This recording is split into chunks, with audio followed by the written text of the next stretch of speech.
Now, if you really see, the skill of listening is a forgotten skill. We actually don't know today how to really listen to people. There are a lot of nuances, a lot of technology techniques in connection with listening. I'm not going to get into all of them. What I'm going to really talk to you about is how listening is a very, very important skill, even though it is a forgotten skill. Today, what has happened is George Eliot, he says, the peoples of the world are islands shouting at each other across a sea of misunderstanding.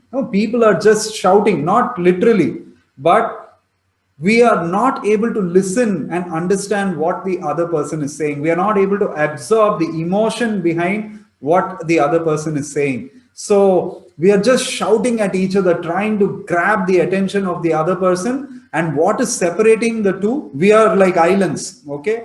And what is separating the two is a sea of misunderstanding. That's what is separating us. That's what George Eliot is saying, okay?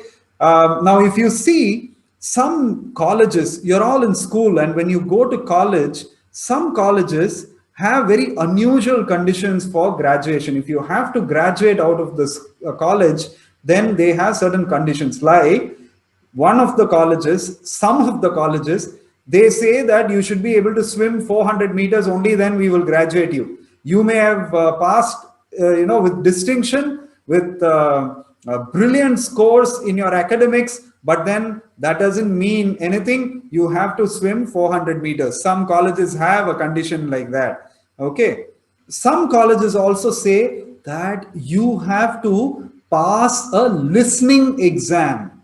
You have to pass a listening exam. That's what some colleges say. Actually, if you see, many leading managers in the corporate world, when you get into a job, they would absolutely approve of that requirement. Why? Because they realize that their effectiveness as a manager depends on their listening skills. This is true of the corporate world. The biggest problems, actually, if you see, for managers are always people problems: social, relational, or listening.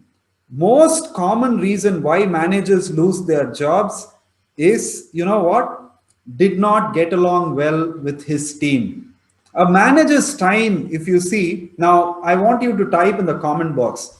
I'm going to show 4 areas dividing a manager's daily time. If say a manager has 8 hours, what does a manager spend his or her time in? Let's find out. There are 2 areas called giving information and gathering information. And then there are 2 divisions, spoken and written. That means say I am your manager, you're all my team members, all right? So I am giving information to you either verbally or by written form, okay? Or I'm gathering information from you, either you are speaking to me or you're writing to me. If a manager is giving information in a spoken form, what is that? Then it is speaking. If I'm giving information in the written form, what is that called? It is writing. If I'm gathering information in the spoken form, what is that? You might have known gathering information in the written form is reading, and gathering information in the spoken form is listening. Okay. Now, can you tell me what percentage in this order: speaking, writing, reading, listening? In that order, can you write what percentage of time a manager will be spending? These are studies. I am not telling this. These are from scientific studies that have been conducted. Speaking, 30%. Okay. Writing, 9% only. Reading, 16%. 45% of a manager's time is spent in what? In listening. Now you know why listening is absolutely essential.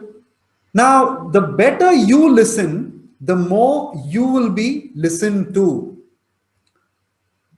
But why even speak of only a manager's time? Everybody's life is or should be filled with listening. The better you listen, the better your relationships, and so many other benefits like appreciation, compassion, all of these things will come towards you. Love, avoidance of conflicts, all of these things will come to you if you're a good listener. We have been brought up and trained to associate our worth with what we do or Accomplish. accomplish, but what we gradually and painfully learn is that our real worth lies in who we are to one another. It is one of life's greatest and most enriching lessons, and it is a pity that its learning is often left until it is too late. Accomplishments and activities have been tied to our self-worth, what we really worth, what we are really worth. It is tied to that. But actually, our real worth, what is it? What am I to you? Am I good to you? Am I honest with you? Am I truthful? Am I clean in my dealings? These are things that you're learning, right? Cleanliness and truthfulness, that's what you're learning. But the problem is, this greatest and most enriching lesson in life is, it is a pity that it is left to the fag end of our lives. That's when we realize the car, the house, all of these things, material things, they don't really give us satisfaction. So listening to another person actually says that, hey, you're important to me. It also means that you are worth my time and my attention. The third thing is, you are saying something worth hearing. You're not blabbering something. And you're also communicating to the other person when you're listening to that person that you are really an interesting person. On the whole, you're saying that, hey, you're okay. This is why our relationships will become very good. So the decision to listen is a decision to love in one sense. Now, mind you, hearing is not listening. Simply hearing doesn't make communication. Listening is a different ball game altogether. Simply just allowing sound to fall onto your ears, that's not listening. Listening is absorbing the emotion that the other person is sharing. That is actually